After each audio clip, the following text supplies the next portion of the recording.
So it's a bit of a cliche, but I think it's a good cliche because it is so important to surround yourself with good people, because I believe there is a flow in the world. All right, okay, so imagine yourself and you surround yourself with negative people.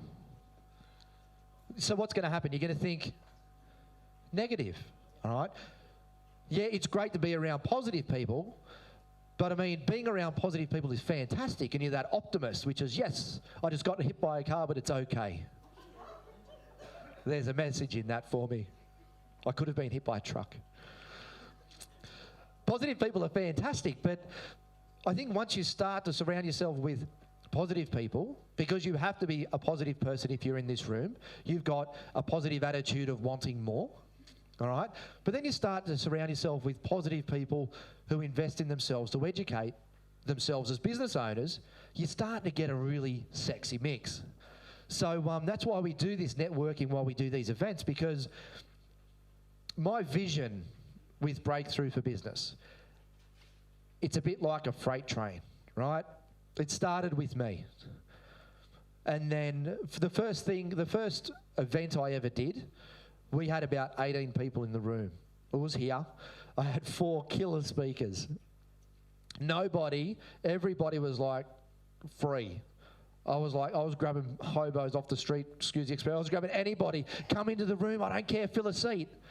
I don't care. I've got this vision, I've got this dream that I want to just help business owners in the Illawarra and far south coast and the Highlands. So it was just me. And then all of a sudden we got Tom and Terry jumped on board from Smith & Sons in Wollongong. And then we had these other people, these VIPs that started to believe in what we were doing. And all of a sudden, the freight train wasn't just me anymore. We were starting to get all these courages along the way of people starting to jump on board saying, yeah, I believe in it. So now we've got this huge we've got our 20 VIP members and we've got our 1 platinum VIP member, and we're starting to get huge motion. And it's about surrounding yourself with killer people. But my intention is to build this amazing community which we all come together once every quarter and we just give everything we've got, get to know amazing people and just thrive. Let's just raise the bar, raise the bar, raise the bar. Johnny Vine's down here. What do you want to be, Johnny? What do you want to be when you grow up? No, what do you want to be? What's your vision? What's your vision? What do you want to be? So personal, taking to the world stage as a professional wakeboarder and world champion. So you're a wakeboarder and you want to be what? World champion. Yeah, killer, hey? I want to be a world champion in what I'm good at. That sets the bar here. But every time I see Johnny, he's a step closer to being the world champion in what he wants to do. That's killer. I love that. And that's where I think we should all set the bar. A little bit at a time. Sometimes we do big jumps. Sometimes we do small steps. It doesn't matter because we're getting closer. If we start over here and we want to get down there, whether it's a big step or a little step, because and sort of Andrew touched on it with having that goal, as long as we know where we're going, it doesn't matter if it's a big step or a giant leap, because we've got motion and we've got action, we've got a goal and we've got a purpose, and that's where we're going. So I had a couple of people come and talk to me during morning tea about the VIP program, which is super cool. So you can see everybody in our workbooks about that's our current VIPs. It's not a conversation I want to have with everyone because I think it's only for the people who are really interested in it. So we're going to do it at afternoon tea time. Okay, so that way we can just, when everybody goes out to afternoon tea, you can come in here, we'll have a cool chat about it. We're only talking to the people who really want to talk about it. Okay, does that sound all right? Yep. Yeah, fantastic. But the intention is, and that's why that networking is so important, this is about our community and growing together. It's key. And it's love what I do. And I stood out there and I just smiled. Or you guys just chatting to each other, don't even know what you were doing. You look good, look like good fun though. But just getting to know each other is so important. Yeah, so that sort of brings us to our next speaker, who's going to do 2 sessions for us today. Now, when you talk about setting the bar, right, we're always talking about aspiring, to be better and achieve more. When I have conversations with Kym, I look at Kym and I go, right, that's where I need to be. So that's what I think of the man. All right, we do a pretty good job in our business in systemising and automating everything. All right, we do a decent job, but decent's not going to cut it. We want to go to amazing. And what Kym Williams does, he does amazing. So I think we should surround ourselves with people like Kym. What do you think? Yeah, my oath. So there is just so much I could say, but I think Kym's going to cover off on a lot of it. All right, he's going to talk to you about automation systems, getting your mindset right. We're not going to jump into it straight away because Kym's going to talk to you about setting a foundation of understanding it upstairs before we actually do the application of it. So if you all want to stand up and give a huge round of applause to Kym Williams.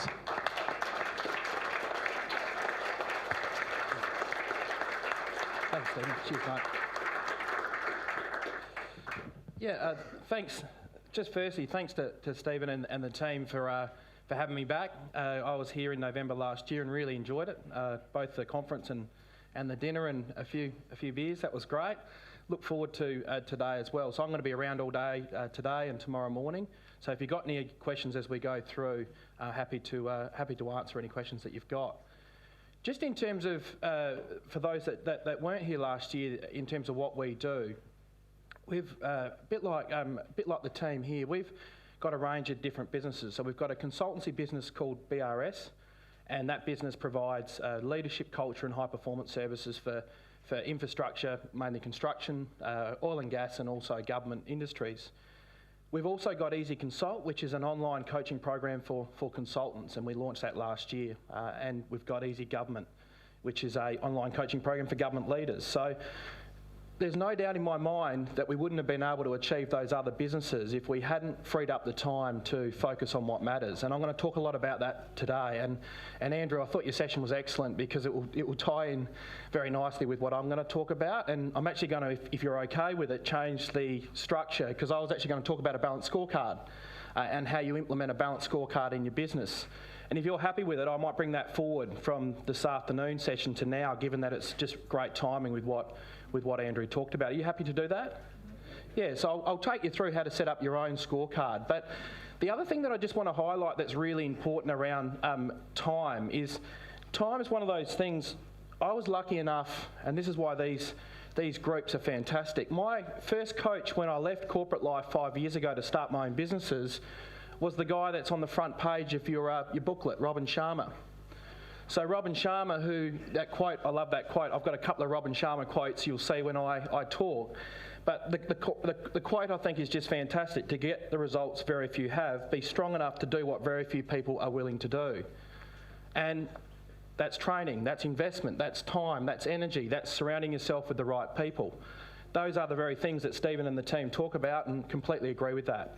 So that for every, it was very hard on my wife, and I've got a very supportive wife, 3 great kids. And for every quarter, for 2.5 years, I went to Toronto. Every week we had a webinar phone hookup and a phone hookup, and that was at 1 o'clock in the morning. And I'm very proud that I didn't miss many of those because I was very committed to what we were trying to achieve. So a lot of what I'm going to talk about, I owe a lot to coaching platforms like this. I'm now part of Dan Sullivan's coaching program in Toronto, and his is just unbelievable. So I would really encourage you to invest in your own journey. So that probably starts off the session. So I'm going to, if it's okay, just change the order a bit with the slides, because I'm going to go straight into a scorecard. Now, everything that I'm going to go through, I'll try and reference it back to some handouts. I've provided some handouts. We also write a blog for our 3 businesses every week, so 3 blogs a week on these topics that I'm talking about. Feel free to subscribe to them. I'll give you details on that. They're free, won't cost you a cent, but more importantly, hopefully will help you become a better business owner and get the time, money and freedom that you want from what you're trying to do. So I'll just get the technology right. That worked, that's great. So I'm going to bring forward just at the start of the session that I was going to talk about this afternoon. And just in terms of what I'm going to cover today, who here has seen the TED talk from Simon Sinek around the importance of the why?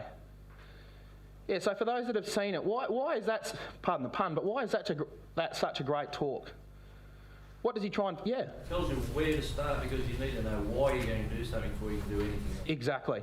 So the way I'm structuring today is very much, he talks about the why, the how, and the what. So it doesn't mean anything whether you're developing your staff, whether you're building a business, whether you're growing a business, if you cannot connect with the why and you can't connect others with the why. So this balanced scorecard I'm going to show you is a little bit of the how, but it just ties in perfectly with Andrew, so I'm tied in. So the comment about knowing your numbers is absolutely spot on. So when I go into a business, and we do a lot of reviews of businesses, and the thing that's changed since November last year, I owe this workshop that I was in last year a lot because it got me thinking about where we can actually focus our high payoff activities. And in the last 9 months since I was here, we've now taken what we've learned and we now buy companies and we turn them around and sell them.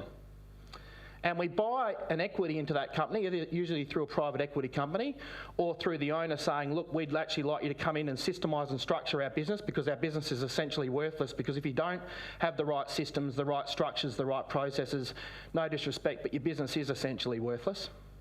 So we had an example, I was telling Stephen about it, where we bought this business 4 months ago, this manufacturing company, and we've just been offered a sum of money which we confirmed yesterday. Without getting into the details of it, we took a 25% equity share in this business. Guess how many times return that business turned around in terms of from what we bought it for and what we sold it for? Just have a guess. 8 times in 4 months. So if I ask you the question, why would someone from a business 4 months ago to a business now, and what we do is I take my entire team and we go in there like a tiger team and systemise and automate it and free up people to play to their strengths. I'm a big advocate of that. The MD in this particular company is an absolute niche industry. They make cores transformers globally for these machines in terms of the transformers. And he was spending 80% of his time in the business to the point where he was reviewing every single invoice that went out. Now, this business is a $15 million business, so that's mind-blowing to say the least.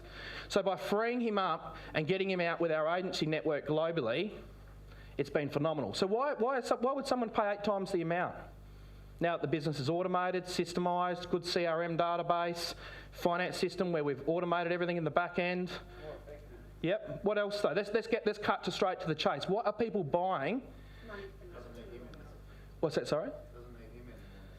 Not him anymore in the things that are not his strengths, yep. There's a bigger pool of buyers because anyone can run the business. Very good. The business can thrive without the key personnel risk. And that's a really important point. And the point I always say, it's not that you want to sell your business, you may not want to, but build it so it can thrive without you. And there's a great book, as I mentioned last time, from John Warrillow called Built to Sell. Amazing book around how you set your business up so that it thrives without you. I can't stress that enough. And I'm like Stephen and others in the business, I'm very busy, but I'm actually not that busy. I work around 30 hours a week because my family's pretty important to me. So I'm going to get straight into the scorecard. So the common challenges. There's a couple of slides that are from last time, but I'm a big believer of consistency of message. Sometimes you've actually got to repeat the same thing and hear it again because you might be at a different stage in your coaching journey and what you're learning and what you're growing from, and so the message might actually be received hopefully a little bit differently. But this notion of there are a lot of challenges for most businesses. Owner and key personnel dependent. Very little systemisation and documentation, time and cash poor, and I'll stress the point, time and cash poor. I actually think time is a more important valuable commodity than cash for a business owner, and particularly for people that have been running their business for a long time. There's some other things in there that you can have a look at, and feel free, I'll give you a copy of the slides, so anyone that wants a copy, come up to me and I'll flick you a copy and I'll send them through to you, Stephen, so you've got a copy of them for the guys. So what I wanted to highlight, they are the challenges, but I want to go through this notion of the balanced scorecard, just extending the theme of what Andrew was talking about, because it's very relevant. But this is a really good analogy to use this point. Would you fly in a plane with no instrumentation? I'm guessing you wouldn't. I'd hope you wouldn't. But the point is, would you be comfortable with the pilot determine their positioning and how the engines were running solely using their gut feeling and experience? Again, you'd hope not. So chances are the answers are no, yet many business and projects operate this same way. And that is the truth. They operate without knowing their numbers. So I don't believe you just focus on your financial numbers. When I go in and review a business or when I'm buying into a business, the first thing I'll do is set up a one-page balanced scorecard, because it's just this simple. You cannot hit a target you cannot see. You can't hit a target you can't see. So you must be aiming for something. And that is the whole point around making sure that you measure, you respond and you report, because what gets measured gets improved. And so it's not about having 40 pages of crap or KPIs or other information in relation to the way you report. I'm a very, very big fan of very simple scorecards, and this is the whole notion of a balanced scorecard. So there's some information in the handout around this. So if you go to page 25. I've got an example of a scorecard, but what I've also done is given you a little bit of information on 26 that I won't go through in detail.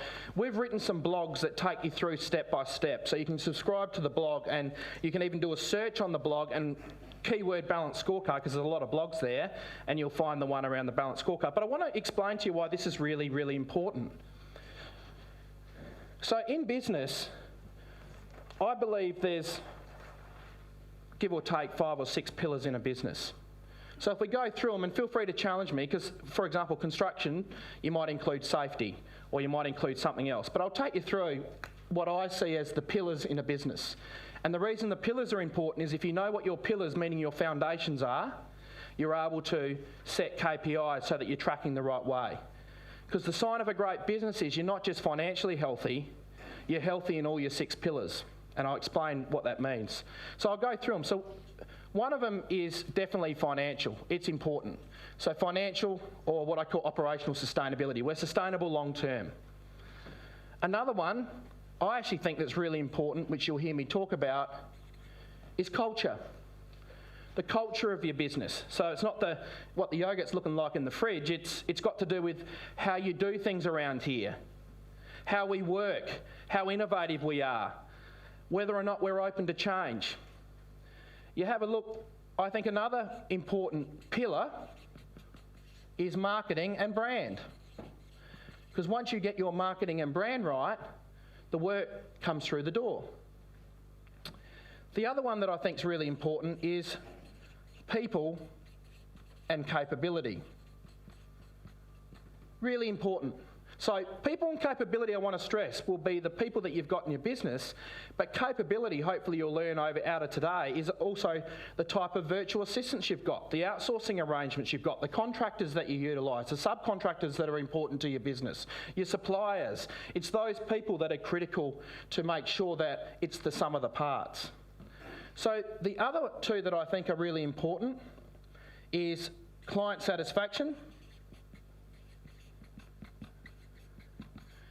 We are ultimately here to provide a great service, product, experience to our customers. And the last one, and you're probably going to guess, hence the reason it's last, because I think it's often put last, is what? What do you reckon I'm going to say? Yeah, systems and processes, very good. Now, don't get me wrong, you'll tailor these. We work in mining a lot, and they'd replace culture, for example, with something like safety, because you want to be focused on safety, and I get that. I'd argue people and capability does tie into that, but whatever you call it, it doesn't matter what the names are. The point is this, you know you've got a great business when you can say that they're pretty much 9 10s out of 10. But where do most people focus? If I ask the group, where do we mostly focus? Financial. But I'll put it to you this, you get your systems and processes working for you, watch the financial improve. You focus on your client and make sure you get that feedback on how the client's receiving your feedback, watch things improve. Building the right people, investing in the right people, training and development, marketing and brand, culture, financial. The reason I'm showing you this is one of the things that I'd love for each of you to do post this session is put together, and there's information in here I just want to show you though, is put together a balanced scorecard, which I'm going to show you. And this is, if you go into our office, and by the way, if you're ever in Adelaide and you want to come and see us, come in and see us. We're on Perry Street. I can show you some of these things live. But when you walk into our office, this is A0 size. A0, like whopping big. You can't miss it. And we have definitions for each of those. And what you'll notice is, and I'll take you through it because we're a consulting business. So that's what BRS is a consulting business. So if you're a professional services firm, this will relate, but we do these for every business. We do it for manufacturing businesses, construction businesses. It doesn't matter what the business is, you can still focus in the right area. So if you have a look at it, we measure, first graph is what these graphs are, is the last 12 months. I'm a big believer of rolling trends. What gets measured gets improved. So you must know where you're coming from to know where you need to focus in the future. And what this does is we measure BD time, which is essentially business development time. How much time are we spending building new work? That translates into what we call weighted pipeline, which is the opportunity size and the probability that we're going to get that opportunity. Does that make sense? The next one measures our contracts, both short-term and long-term. Next one is DSO, which days sales outstanding. So from the time we invoice to the time we get paid. If I can stress one thing, I respectfully disagree with Enron, you can definitely influence when you get paid. Guess how many of our jobs we invoice up front? 100%. Fear in our business was, oh, Kym, we couldn't invoice up front. We can't up front. What happens if someone gets upset? So out of all our clients, guess how many in 5 years have said we don't like you invoicing up front? 2, to be fair, 2. So guess what we did? For those 2, changed our invoicing. For the other 98%, we get the cash in the door. We always focus. Cash flow is king. Guess what the next measure is? Our bank balance. Not this artificial crap around net profit, but what's money is in our bank. You'll laugh. Free cash flow is what you want to measure. Client engagement and staff engagement, which is a simple survey. How much we're spending on training of our staff. Our revenue mix between our contractors, our online businesses and our employees. And the last one is our website hits, blog hits, community following, meaning people that are following us. So when you look at that, I'm the owner of the business. Once a month I get my staff together. Guess what we do? We talk it through. Because it's okay for you to know your numbers, but the next step that's even better, your staff need to think like a business owner. They need to know how you make money, what the indicators are, why we make the 4 phone calls a day, why we need to actually get out of our door and be outside catch rather than inside catch. You know, it's this notion of getting people to understand how you think like a business owner. And we then go through and go, okay, and it's this simple. We talk it through. We're going pretty well, but we've got a couple of yellow or reds. What are the 2 or 3 key actions we're going to commit to? And we write them up in the next month. What are we going to do around our staff satisfaction if it's lower? What are we going to do in relation to that? So we're monitoring by exception where we need to be. Does this make sense? It might seem complicated, but when you look at the blogs, it's very, very simple. The hardest part that I notice, guess what's the biggest challenge for most people with implementing a one-pager like this? What's the biggest challenge? Starting it, definitely the biggest challenge. Second biggest challenge? Maintaining it is probably the third. What's the second? They want to have 3 pages rather than 1. The art is in having 1 and making sure you cover the pillars. And if you have a look, I put down the pillars in relation to down the bottom of the balance scorecard. Why do I put the pillars next to the indicator for our staff? And I'll give you a hint. There's our strategic plan with our pillars. There's our strategic plan. Remember last time I talked about we have a 2-page strategic plan. I use the analogy, the first page is the compass, our true north, where we're going, and our second page is our map, our goals and targets and key initiatives for the year and the next 3 years. So why do I link the balance scorecard back to these KPIs? Why do we do it? To measure what's important though. This is our strategic plan. This is where we want to be. And guess what? We're measuring every month, getting closer, inch by inch, day by day, month by month, quarter by quarter, how we're improving. And I want every person in our team to ask, and there are no dumb questions. So when someone says to me, why do we measure free cash flow?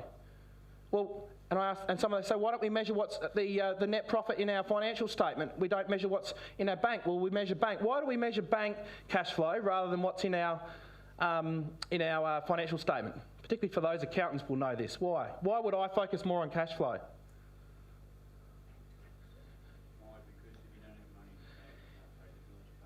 It is literally that simple. And we're a fast-growing company And fast-growing companies need... So, I could put a lovely little profit figure up there and going, oh shit, we're doing beautifully, 30% EBIT, blah, blah, blah. But what do you reckon happens when the team then look at it and we're struggling for cash and I'm pushing a message about cash? They back off because they go, oh yeah, it looks good, doesn't it? But I'd rather the cash in the door. So you get my point? And I would say, respectfully, every person can put in place a balanced scorecard. It doesn't have to look as flash as this. I'm not suggesting it does. But every person can put in place a balanced scorecard.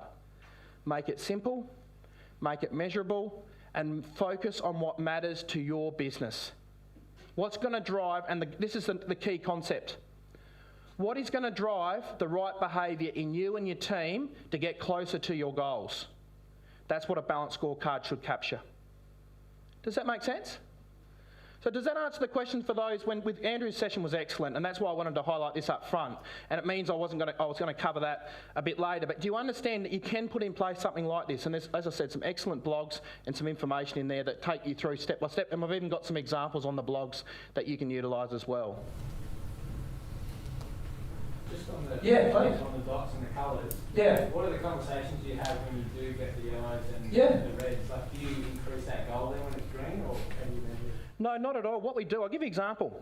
If I can use a specific example. So let's say that one there, weighted pipeline was red. So what that means is we're not getting out enough and creating enough opportunities. So using Andrew's analogy, not making enough phone calls.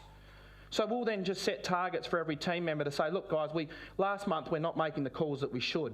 What's our target for this month to get up to our target? That's the type of conversation that I have. So it's not rah-rah. It's actually very much the opposite of that. It's very much about people understanding why that's important. And the reason we do that is so that people understand from the time we spend time meeting with people right through to here, this is the impact that it has. Yeah. So it's corrective. It's a corrective tool. Yeah. Any other questions on that? Does it make sense, or no, too hard, or... Yes? Question for you. Yeah. There's sort of nine different stats. Do you recommend for every business that they stick with those 9 specific stats, or that they can then get even more granular and do sub-stats, for example, like monitoring the cash flow, for example? Yeah, up to you. I'm really a big fan of less is more, so that's the first one. So, for example, that manufacturing company I was telling you about that we've just turned around, the first thing we did was actually work out what the KPIs were. And they, for example, had 12 graphs because they also rely on the US, because once US construction goes on with their technology, it means that we're going to go well. Does that make sense? So I don't believe, though, in going too much in the detail, because what happens with people, if you put yourself in the shoes of your team, if there's far too much detail, what happens to them? They get confused. What else? It loses the impact. That's the key point. So less is more. I really am a big fan of the less is more principle. You'll hear me talk about that. I understand it. I suppose the second part to that question is it's actually my team that asked for additional statistics. Yes. So they've asked us to create 3 additional stats to help them track how they're performing, because they didn't quite understand how we were measuring productivity. Yes. So we flicked it back to them and said, will you tell us what are your indicators that you understand? And then we've created sub-stats in terms of billable and not billable, but what's billable and profitable, but what's billable and not profitable. Yeah, very good. Because there's a combination, because we're service-based. So my feedback on that would be, I think that's a really good approach. So there'll be individual targets within people's personal development plans, so within our own individual teams, where they'll have things that they need to help to contribute to. But at a team level, we'll keep it this level, but we then take an individual approach with each individual. E.g., they'll have individual utilisation or whatever it might be. But I guess what I'm trying to highlight is get this right, link it to your strategic plan, and then cascade down. Yeah, so does that make sense? Because I'm going to move on to the part that I was going to talk about, but I just thought this was a really nice segue with what Andrew was talking about in terms of the way that it links up. So I mentioned before, and we won't cover that, we'll cover a little bit of this at the end in terms of the balanced scorecard. We'll have a bit more time for the other one, but I talked about the why, the how and the what. So this first session that I'm going to talk about is all about shifting the mindsets, opening the doors and windows to positive change in your business. So I'm going to ask just a couple of quick questions. Who here have got staff that are resistant to change? And you please be open with that. It's actually okay to say it, who are potentially resistant to change. Yep. It's a real challenge. It's the biggest challenge to learn how to shift the mindsets of the people you want on the bus. But often, bear in mind, I'm going to talk this morning about the why, about how we connect them with the why they need to change, why the change needs to occur for the business. What are the benefits of the change? So I'm going to give you a few tips on that, and we're going to work through the workbook as well. But understand this, when I go through this, the first thing that I want to highlight is the importance of the difference between the fixed and the growth mindset that people have. And this work comes from Carol Dweck, from a great TED talk that she's got. Fantastic talk about people that either have a fixed or a growth mindset. I'm going to talk a little bit about change and adaptability to change, resistant to change, link that back to high and low payoff activities, and learning how to play to your strengths. So I'm going to focus this session on the why. The how and the what I'll go into this afternoon. So first thing I highlight, I just want to highlight here, what do you think we mean by the difference between the fixed and the growth mindset? And I recruit people entirely on this predication, entirely on this one simple concept. This is how we recruit.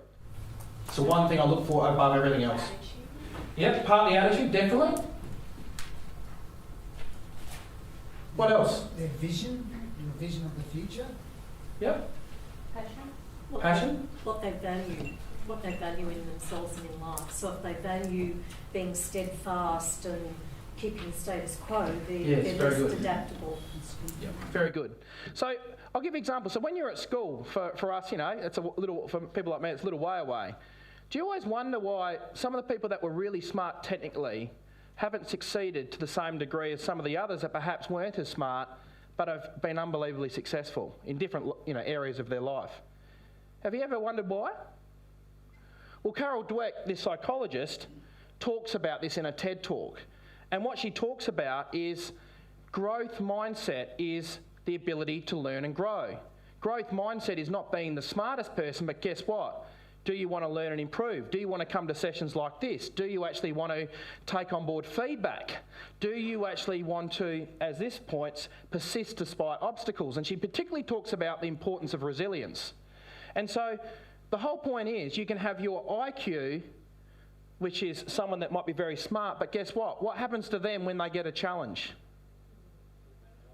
Yeah, they think they know it all, but what do they do when they get that challenge normally?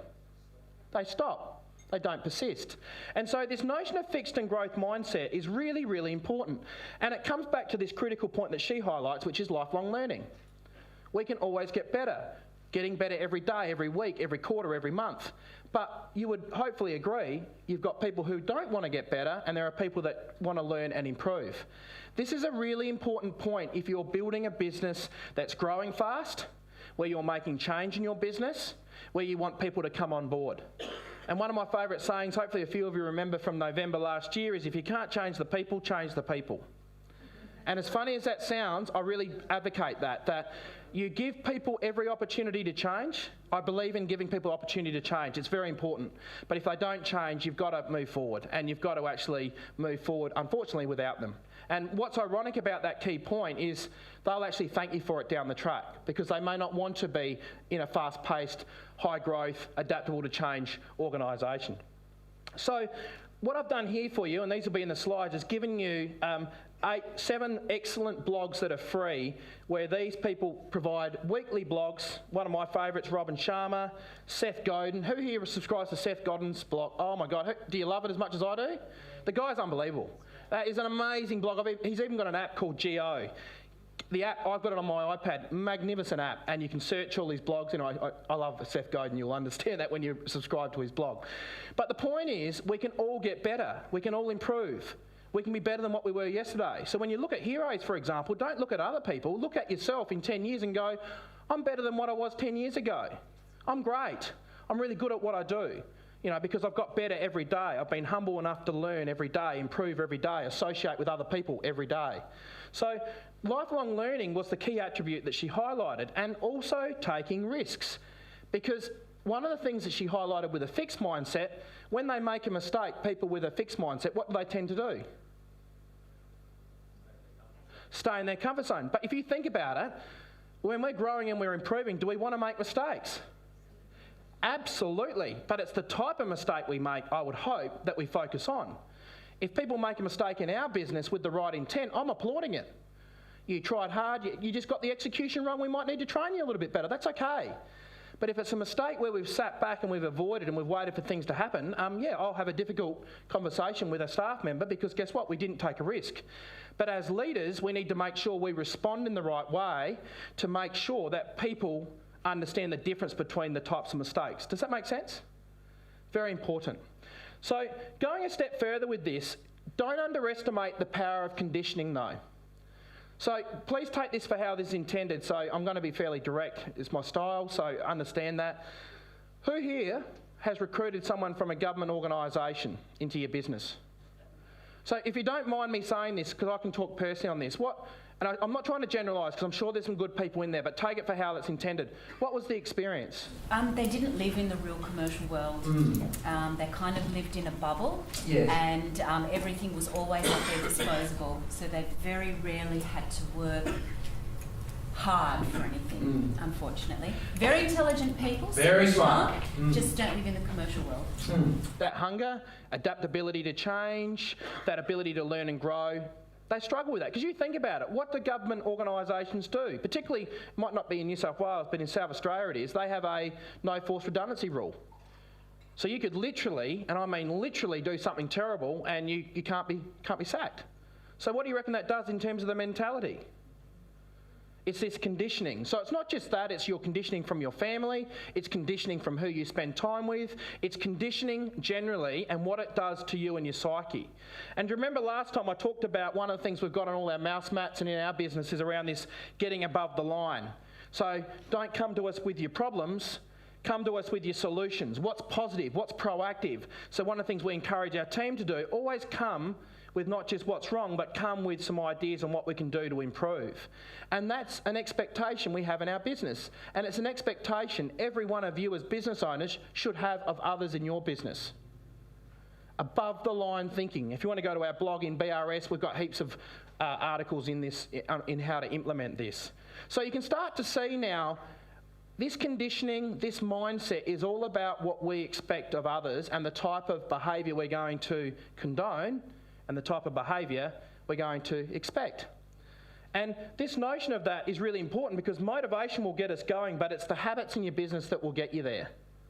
And I really do believe in that whole model that it's all about positive habits.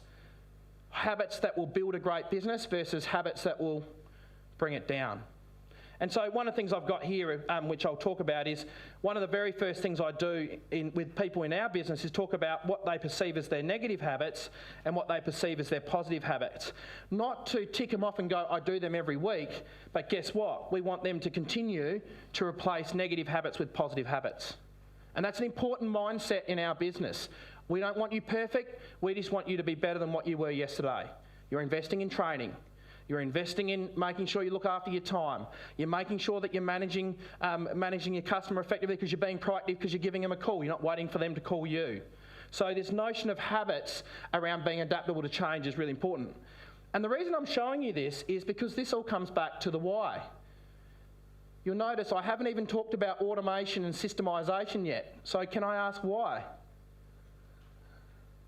Why haven't I talked about it yet? And I will be talking about it a lot this afternoon. Adapt to it.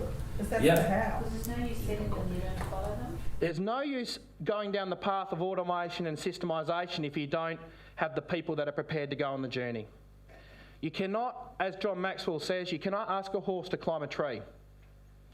I reckon that's a fair comment. You need a squirrel. And all jokes aside, that's exactly what you need. So if you've got a team of horses and you're asking them to climb trees, good luck with that. Because I reckon they might not adapt to the technology and the nimbleness and the agility that you're looking for. But give them every opportunity, skill them up, reduce their fears by all means. But understand, you've got to set the scene and you've got to make sure people understand your why. So if I say to you now, and I'm going to ask a few why questions, why do you want to automate parts of your business? Just from what you're starting to hear now. Why do you want to automate parts of your business? Efficiency. Efficiency, good. What else? So you can measure and you can improve. Good. What else? Save time. Save time. Why do you want more time? Make more money. More money. Why do you want more money? So give you choice. Yeah, more time, more meaning, more freedom, all those things that we've talked about. Let's go clear. Are your staff clear on their whys? Have you communicated the whys clear enough to your staff? What's their fears? Let's talk a bit about fears. If you automate stuff and systemise stuff, so I'll tell you a personal story. We, last January, brought in 6 virtual assistants from the Philippines. And to say we had some challenges with that with the team was the understatement. What did the team naturally think? They're becoming redundant. That's exactly what they thought. What else did they think? Going to lose their jobs? Absolutely. So let's flush these out. What else did they think? Where those money-hungry pigs, you know, they're wanting to make more money. What else? Yeah. So we had to spend a lot of time explaining to them. Now, I'll tell you a funny story. If you ring up, and Stephen, ring up Erin or one of our team, you know our team, and say, Kym's just told us he's going to get rid of the virtual assistants, we would have an industrial action in our team. Why? All jokes aside, we would. I'm not kidding when I say that. That's actually a genuine comment. They love it. So it's the stories. People like Erin, who's was a fantastic administration coordinator in our business. She has outsourced and automated a lot of her activities so that the virtual assistants help her. She's now getting accredited to become a consultant in a whole range of different tools. You know, another young girl, Kym, who was one of our administration coordinators, was holding on to stuff that she shouldn't have held on to. Now she's going down the path of getting Lean and Six Sigma training for our business. I'm trying to make a point here. It's because they recognised their worth around high payoff activities, and we had to explain to them we are not looking to make, and we haven't made anyone redundant. It's been the opposite of that actually. But guess what? Your time is valuable, and you're spending time on stuff that's keeping you busy but not productive. But in order to do that, we've got to get our team on board with the change. And this is one of my favourite quotes from Robin Sharma. I saw Stephen's and I love this one. 1% improvements over time lead to staggering results. 5% a week. A lot during a quarter. 365% during the year. Magnificent. One of my favourite words, magnificent. You'll hear me say it a lot. So you can see, you know, it's really important. So in order for that to occur, though, you have to ensure you've got a team that are open to change and adaptable to change. I can't stress this enough. Don't ask them to do things that realistically they don't really want to do, and you've got to get really clear on your why. And the why will be different for different businesses and for different individuals. So what that means, and Charles Darwin, you would have heard this quote. I think it's a magnificent quote. You notice I'll say magnificent a few times now because it's one of my favourite words. It's not the strongest of the species that survives, nor the most intelligent that survives. It's the one that's most adaptable to change. Really profound quote. That, to me, sums up business. I was talking to a guy we've just bought into a company. It's a timber company, 82-year-old timber company in Adelaide. No systems, no structures, been around for 82 years. So if you know timber, who here works with timber? So if I and jump in, guys, if you want to jump in, but this is what's happened in this business in Adelaide. I can only comment in Adelaide. High Australian dollar.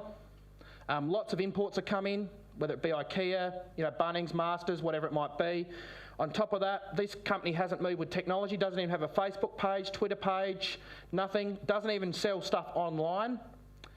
So what do you reckon's happened to this business? And it was a very successful business up until 4 years ago.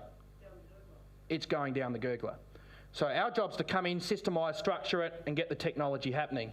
But we've spent a good 60 days talking through with staff the change and the adaptability to change and allowing people to move on that don't want to be part of the change. We've spent more time in the why rather than the how and the what. And so you don't underestimate the people part of change. People matter. You know, I'm not just saying that. People genuinely matter. So you've got to, to give you a quote, you know, that I heard someone say, which I thought was excellent, budget how many hours you think you need to consult with people and then double it. And I reckon that's apt. I reckon that's about right. It's more than you think because people need to be heard, work through their fears, where their challenges are. And you need to reduce those fears. That's part of your job. But the people part of change is really important because you want everyone aligned on the same page, otherwise you're going to get this.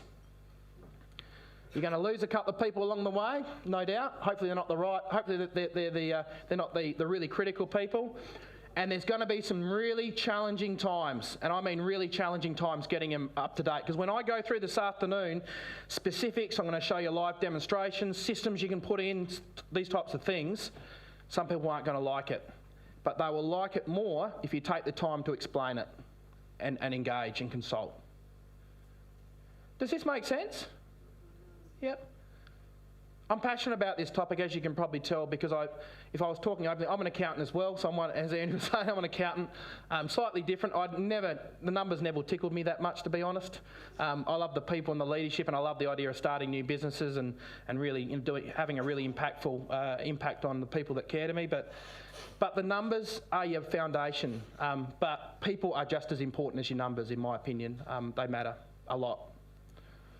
So I'm going to take you through now some stuff that's in your handbook, because there's an opportunity for you to really consolidate your learning. So if you want to go to page, I've changed the order a bit because I showed that balanced scorecard, but it shouldn't skill to things too much. So if you can go to page 27, please. And I'm just going to go through a little bit about your change plan, because hopefully what I'm teaching you is planting some seeds around areas you're going to change. Hopefully after this afternoon you're going, wow, we're going to implement that in our business, or we're going to automate this, or we're going to outsource this, or we're going to do this. This is hopefully where you'll go by the end of today. But in order to do that, you need to understand this is generally what happens to people when they go through change. Status quo, shock or denial. I'm going to avoid this because this is going to go away. Or they're going to be, rah, they're going to actually be quite upset. Then there's this anger or fear that comes out. Anger because, what does that mean for my job? Are you making me redundant? Or the fear is, what's happening here? Things are changing. I've been in my same desk, same space with the same people for 10 years. You're changing things. I don't like this. And then you've got the exploration acceptance, which is getting people through the why, making sure they get confidence about where things are going and why this is a brighter future, towards this commitment towards the change, and more importantly, adaptability to the change. Because guess what, guys, this is just the start of the change. We've got a lot more change coming. And guess what, this will benefit you in terms of your careers and the business and what you do. So understanding the change curve, really important. But it goes even a step further than that. Moving people through the change curve is really important, because this is what you are going to get. I like this little cartoon. Hopefully you can read it. If not, I'll read it out to you. It says, what if we don't change at all and something magical just happens? Oh, magical. Someone comes in, the profit fairy, and flings our numbers and we've got another $1 million in the bank. Magnificent. It doesn't happen that way, because look at the trends, but more importantly, we need to change. We need to change and improve. Might not be your profit, it could be another part of your business that's not trending the way you want to trend it. So going a step further, you'll notice in the book, I've got John Cotter's 8-step change process. Hopefully it's in here. If not, I'll give you a copy of it. I think it's excellent. Actually, it's not in here, so I will. That's my apologies. I'll give it to you. But what I have done on page 27 is taken the elements of this, and you're going to turn this into an action plan. So John Cotter, I don't know if anyone here, who's read John Cotter's book, like The Iceberg? Yeah, you read a few. His book, you agree they're excellent? Excellent books. They're really good around how you take people through change. Excellent books. But what he does is, he talks about you've got to do this. You start actually up here and work your way around. You've got to create urgency. You've got to form a powerful coalition, meaning getting everyone on board. Creating a vision for change, communicating the vision, removing the obstacles and the barriers. Oh, no, we can't do that because we have to do this. Oh, no, actually, we don't have to do that anymore. Oh, don't we? Oh, great. That's fantastic. So create the quick wins, build on the change, anchor the changes in your culture. It's a really, really, really good proven model for managing change. And generally when we miss one of these steps, what happens? What happens generally when we miss one of the steps? What happens to our staff generally? They lose confidence, definitely. Lose the momentum. You lose the momentum, absolutely. What else? Yeah, and more importantly, they lose confidence in the process that you're managing the change effectively. So I'm not suggesting you have to be this prescriptive. The other thing I'd give you a tip on, I'm not a fan of the burning platform, which is the create urgency, which is things are all wrong.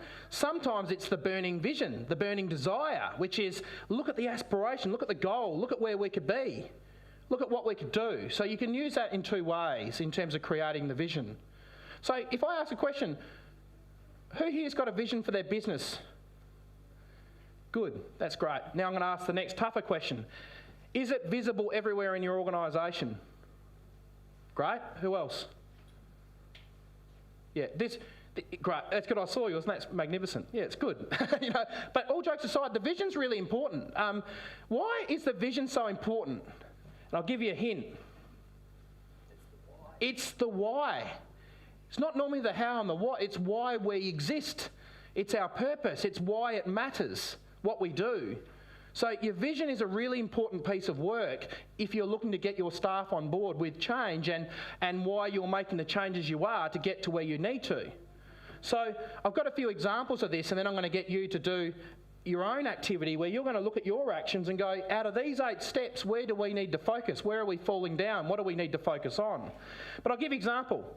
I've given you a few examples in here of some of the things that I think are really important at each of the steps. So in our business, we have a 90-day plan that's on A0 when you walk in, the next 90 days. We have quarterly team days to make sure we're all united. We have a detailed vision statement, which I'll show you. We do under short-term wins, top 10 at 10 in our balanced scorecard. You can sort of see some of the key things that we do as a business to make sure that we're doing the right things. Does that make sense? So I'm going to ask you, do you do these things? Do you put these things in place? And if I said to you, where do you think your focus needs to be? And we can do it as a group maybe rather than as individuals. We'll do more of the individual stuff in the afternoon session. Where do you think might be your gaps? Feel free to raise it, because I'm interested to hear. Communicating the vision. Communicating the vision, good. Yep. And just a tip, you can't communicate it too much. Yeah. It's actually really important, the reinforcement of consistent messages. Others? Where are your potential gaps? Connecting with your team. Yeah. In what way, can I ask? Meetings. Yeah, good. So regular meetings and sticking to them? Good. I'm a big fan of fewer meetings, but those that you do, you have a higher impact on. Yeah, like e.g., I was mentioning, we do the top 10 at 10, which is Monday morning at 10 o'clock, the priorities for the week, who's doing what, proposals we got going, everyone takes a photo, we take a photo of that in the iPad, those that can't attend, get a copy of it. Top 10 at 10. Yep. Others? Where are your gaps, potential gaps? Because you need to come up with 2 or 3 key actions that you're going to focus on so that you don't get the resistance to the change that no doubt you're learning from Stephen and other speakers you need to implement in your teams. Regular meetings? Yeah. Yep. As ad hoc. Yep. So what message do you reckon that sends to your team? That they're not important. You don't really care. Yep. Others? Making staff accountable. Yes, very good point. So regular one-on-ones, for example. Every fortnight, are you having a one-on-one and holding people to account? But more importantly, just a tip, I mentioned this last time, is it you organising the one-on-one or the staff member? Make them accountable for coming prepared for the one-on-one. Actions, timeframes, things they want to discuss with you. Yep. So you can sort of see some of the things, and one of the things I'm going to get you to do in the afternoon session is actually, after you've got a bit more knowledge of this, put in place an action plan for you. So I'll just give you a few examples. This is our vision aspiration. Ours is big because we've got a number of different businesses, so a paragraph for each of them. It's highlighting what our business is going to look like by 30 June 2017. So we're very much about, this is our vision. And if you want copies of this, I'll give you, it's little writing, but I'm trying to explain. It's very visible in our office. This is our detailed vision statement around, e.g., you know, our business will be completely automated. Passive online income accounts for 80% of our annual revenue. So why do you think I put clear messages about what our business will look like? As a detailed vision statement. Yeah. What else is it getting staff to think about though? Their role in it. Very good. And more importantly, the change that's going to be happening. The change that's going to be occurring. And guess what? You're part of that future, and we want you to be part of that future. Like this one here. Our team is renowned and sought out globally for their knowledge and expertise gained from a continuous focus on individual and team growth. That's very direct. We want you to be playing to your best. We have 100 organisations benefiting from our programs and 10,000 individuals benefiting from our EASY program. It's bold. It is, but it's meant to be. If we get 8,000, I'll be happy with that. You get my point? You know, not that I'd say that to us, but you get my point. You know, it's the targets, it's where we're going, it's what we're trying to achieve. And even to the point, just to show you the last one, I just wanted to show you a few examples. When you walk into our office, the other A0 that's there, this is our 90-day focus for the next 90 days, July to September 2014. Our goal, big goal, is expanding our reach. And there are 6 key focus areas with names of people. And then what we then do, you know your point before about cascading down, we then have individual actions for each person that relate to that. But when you walk in, would you say you're clear on what we're trying to achieve? Very clear. Remember, you can't hit a target you can't see. You can't hit a target you can't see. What gets measured gets improved. You'd have a less stressful environment then. Oh, amazingly, yeah. Yeah, I mean, our culture, without sounding arrogant, is an outstanding culture. We measure it. We get Human Synergistics, an amazing cultural company, to review it independently every 12 months. And we're everything's completely confidential, and we're put through the ringer on purpose. I want to have the best culture you can possibly have. But our staff love it. Stephen, you could attest to it. You know, when you deal with them, they're pretty engaged people. Yeah, but a lot of hard work's put into the background to make sure we've got the foundations right. Yeah. So, you know, this notion of focus and this notion of getting your why right, hopefully you're learning a little bit about it. That's what I wanted to talk about this morning. I'm really planting some seeds with you. So if I now just hear a little bit before we look to finish off the session, how many minutes we got? Around 5 minutes, give or take? Yep. So can I hear from you, from what you're starting to hear, what areas would you like to automate, systemise, move your team through change? Just a couple of areas I'd love to hear from you. Vision. Yep, good. Why do you want to focus on the vision, Jerry? Just so our employees have the same vision as what we have. And the same passion. Same passion. You want them to engage as much as you love the company. Exactly. Yeah, exactly. good. Because both me and my partner have got the same vision. Yeah. Business partner, that is. And life partner. So yes, good. I'm the same. I work with my wife as well. Yeah, I'm the same. Yes. You need to have employees who are going to be honest with you and tell you where their very good. Yeah, where their deficiencies are, which is not a real deficiency, but they're not proficient in some areas, so they can be compensated for. They might be better in a lot of other ways than they really think they are. Yeah, and getting them to play to their strengths. I'm going to talk about that afterwards, about the importance of getting people to play to their strengths.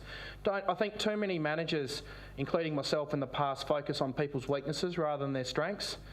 You've got to focus on their strengths and then make sure you've got other people that can cover their strengths. I'll talk about that. That's why the virtual assistants in our business have been a masterstroke, because it's enabled people that didn't like the typing up of notes or the formatting of documents to play to their strengths and then work with others, our virtual assistants, who love doing that work. So playing to your strengths should be a mantra. Yeah. Yes. Very good point. That's where the balanced scorecard, can I just stress, the things like the balanced scorecard are two-way. It's not me leading it. Often I'll say, look, can someone lead this conversation around our balanced scorecard? Because I want every person in our team to know the triggers and the drivers of the business as much as I do. I want them to think like the business owner. I want them to feel the same passion that I do. But guess what? We do that through not telling them. We do that through educating them on why these numbers matter. We do that by educating them on why these things drive a successful business. You've got to teach, train, educate. Really important. Other key areas?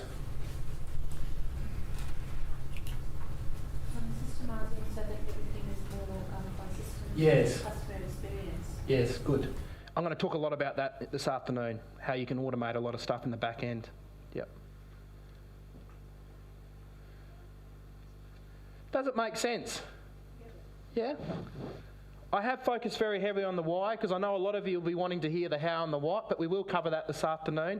I promise you that, and we've got a lot of detail in that. But if I don't connect you on the why, then you're not going to get the how and the what. I can't stress enough how much it's freed up us as a business to focus on higher payoff activities. We never would have 12 months ago be bold enough to go, right, we're going to go into businesses, put some money on the line, turn them around and then sell them. That's bold. And that's where I want every one of our team members to want to play. They're a tiger team going in improving businesses, and guess what? We've got skin in the game and we love it. That's not a joke. That is very important to us in the business. I want them to think like that, and they're incentivised the same way. Yeah. So hopefully that's a good start. We'll go into a lot more detail this afternoon. Is it worth maybe some questions if people want to ask more questions? Yeah, good. Yeah. All right, what do you reckon? Good? Yeah, round of applause. Fantastic. Now, I think I just put a Mentos in my mouth. That's and I okay. shouldn't have. I saw that. That's why I asked you to. Sometimes you come to these seminars and that's it. We all clap and we say, thank you very much, Kym Williams, and you go, right, we've just gone platform of the why. Yes. We never get into the how. All right, and that's why I hope the Breakthrough for Business is a bit different, because we're going to jump into the how after lunch, and I'm still trying to get rid of this bloody thing. But that was amazing. So who's got staff? Just put your hand up, show me. Most, yeah. Most everybody in this room. So you see value in this?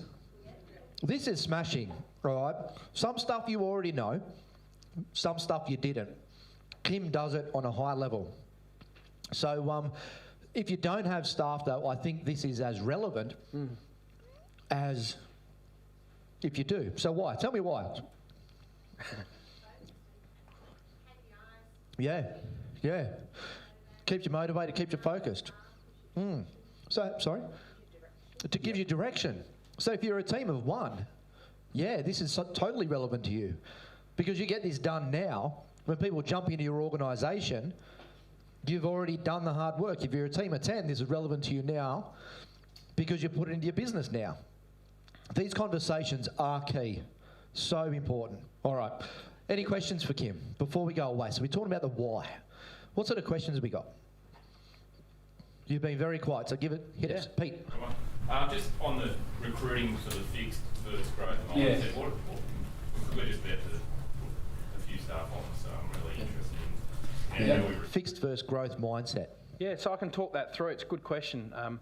So it's all about how you design your recruitment process. So what we do is we've got specific questions that encourage them to talk about where they've had challenges, for example, and I can give you a copy of these, Pete, if you want a copy of them. I'm happy to share them. But things like, for example, where they've had challenges, where they've persisted. Take me through some of the self-development things that you're working on at the moment. It's understanding that notion of what are they doing to improve themselves, what have they done when they've responded to something that's been difficult, where they've had success but where they haven't had success. It's really honing in on those types of questions, because those that struggle to answer those questions because they're wanting to, I think the comment before was spot on around, to me there's three types of people, to keep it this simple. You've got the doing good, the being good and the looking good. So the looking good is all around your status and your ego and what will people think of me, rah, rah, which I am not a fan of. You've got the being good, which is the people that try and keep you happy. And then you've got the doing good, who do what's right, they want to improve, they build relationships, they deliver outcomes. They're rare as rocking horse shit, pardon the pun, but they are. They're rare. They're hard to find. They're really hard to find. But your recruitment needs to gear towards that, which is, ironically, growth mindset people. So I'll give you a copy of it, and I can give you whatever you like. But we've honed this, because I'm telling you now, we made many mistakes in the first couple of years where we recruited the looking good and the being good. Neither is what you want. I mean, I've got 3 young kids. The last thing I need is another obedient employee. It's the last thing I want. And I make that very clear. I want the employee that's proactive, can do, thinks like a business owner, and guess what? Does make a few mistakes, but they're exactly in what I call execution mistakes, not intent mistakes. Does that make sense? But I'll give you a copy of that, no problem. Yeah. And it takes time, doesn't it? To find that absolutely key staff member, that new addition. Yeah, it takes time. I mean, we all want to jump in and go, oh, whatever you'll do. All right, be patient. Yeah. That right person turns up eventually, and then you always hire on the key competencies and the attitude. Hire an attitude and skill up. Yeah, you can skill up. Everybody knows what that means, do they? Yep. You can always skill up. Always skill up. You can't change people's attitudes, but you can always make them better at what their competencies are. Yeah, fantastic. Yeah, James. Yeah, Kym, thanks, that was really good. Oh, thank you. In terms of the why and the action plan, the slide before that where you got your list of points, do you get staff buy-in on that? And if so, how much, or is it all upper management? No, not at all. I'm a very big fan of the bottom up with the change management. So we do quarterly planning days, have done since I started the business. Our business is 5-year-old today, actually, so it's a bit of a milestone moment. Happy anniversary. So it's a round of applause. That's classic. No, it's a really interesting point. If I was to explain it like this, the first 2 years of our business, I'd say, it's a really good point you raised, was management-led. But that's not sustainable long term. We've now got, like, the quarterly planning days, I don't organise. Each person has an opportunity to organise it, bring in their own speakers. But the two constants we do, to get to your point, is around that change curve, where we're at on the change curve, and the other one is reviewing the last 90 days and resetting the next 90-day plan. But it's very much bottom up now. But you've got to build that type of team that want to do that and that confidence. But initially, it's got to be management-led. But yeah, if you know that you've got a really good empowering culture when it's flicked. Yep. What about when you've got someone and you recognise that they're not that person you thought they were going to be? Yes. What do you do? It's funny, you know. Has anyone here heard of the Northbound Train book? Has anyone read that book? It's a great book. It's a book about one of the things. It's a pretty brutal way of looking at it, but I have to admit I like its approach, which is putting your people in carriage 1, carriage 2, carriage 3. Carriage 1 are your outstanding performers, your leaders, brilliant. Carriage 2 are your followers, great work ethic, but they're still good. Carriage 3 has got a rope on it, meaning they either need to in the next quarter improve or remove. So I'm a big believer of the improve or remove. You've got to give people the opportunity through coaching, counselling, then discipline, unfortunately. Now, if they improve, fantastic. If they don't, you've got to remove, because you don't manage poor performers for the poor performers' sake, you manage them for your high performers. So your high performers get annoyed with a poor performer being in your business. Write it down. I reckon that's key. Coaching, counselling, discipline. Yeah, so you can't go straight to discipline if you haven't engaged with them. You know, carrot and stick approach. You know, you got to be reasonable. But that notion of looking at your people, I did it actually last Friday. I looked at it and I thought, all right, so cripes, I've got one person in my carriage 3, so I've got to focus on that person the next quarter, the improve or remove. The rest of the team are outstanding, but we brought this new guy in, and he's putting so much pressure on himself to be perfect, but it's not what I want him to do. His name's Alex. I want him to improve. I want him to just to learn and be humble and understand the basics and work with the team, but he's putting so much pressure to be this perfect person, which is the complete opposite of what we want. Yeah, so we've got Kym Williams ninja level automation systems. Didn't quite, so it's okay. The lesson in that is absolutely many mistakes. Still, yeah. So still, there's an awareness. If you get it wrong, or it's okay to be in this room, it's okay to have this conversation and put things in place. Oh yes, you're going to get it wrong. All right, that's cool. That's what happens when we try to play, or when we do play a bigger game. Absolutely. Okay, yeah. But the awareness now is to act quickly on it. Act quickly. Yeah. Okay. One more question, if anybody has one. Right, who's ready to get into the... Okay, Virginia, yeah? I think this is brilliant, absolutely brilliant. I'm just thinking, you know, you go back to work and you get stuck with all the other... Yeah. How long do you reckon it takes time to get into this, or how long would it take? Well, the very first thing I'm going to get you to do after the break is talk about, do an exercise where we focus on the importance of time. You're not going to be able to achieve this if you do not free up your time. It's just that simple. This is what you'll hear me talk about in the afternoon around the importance of high payoff activities. You've got to be really, really, really hard on yourselves around your valuing your time. Andrew talked about that, I thought, very well. I'm a huge advocate of it. I'm going to get you to do an exercise on it, because everything below that rate that you think you're worth, you should either be outsourcing or delegating. It's just that simple. If you don't do that, you're not going to get to it. But if I said to you, what's the impact of this? The impact is extraordinary on your business. I mean, you know, our business has grown 200% every year for 5 years. We're doing these equity deals now where we're doing very well. The consulting businesses, the online businesses are going through. But it would not have happened if I'd not focused on high payoff activities. But I do not forego this. This is probably in the top 1 or 2 things, meaning communicating the vision, the focus, the direction with the team. It's in my top 1 or 2 activities out of 5. It's that important. So it's key, absolutely. Yeah. Now, VIP members in the room, what's our word for this year? Yeah, discipline. Rigor, discipline, habits. Everything has to be disciplined. Yep. So it's like anything. I did a talk. Who in the last 2 weeks heard me talk about the marketing calendar? Who's been in that room? A few of us, yeah. So it's about discipline. We know what we need to do. It's about dropping it in and saying, I'm going to do it. Put it in our calendar. We're going to do it on this date, and we're going to go through with it. Yep. Yeah, awesome. Thank you very much, Kym. Pleasure, no worries. We're going to have a round of applause. Let's do that. Thank you.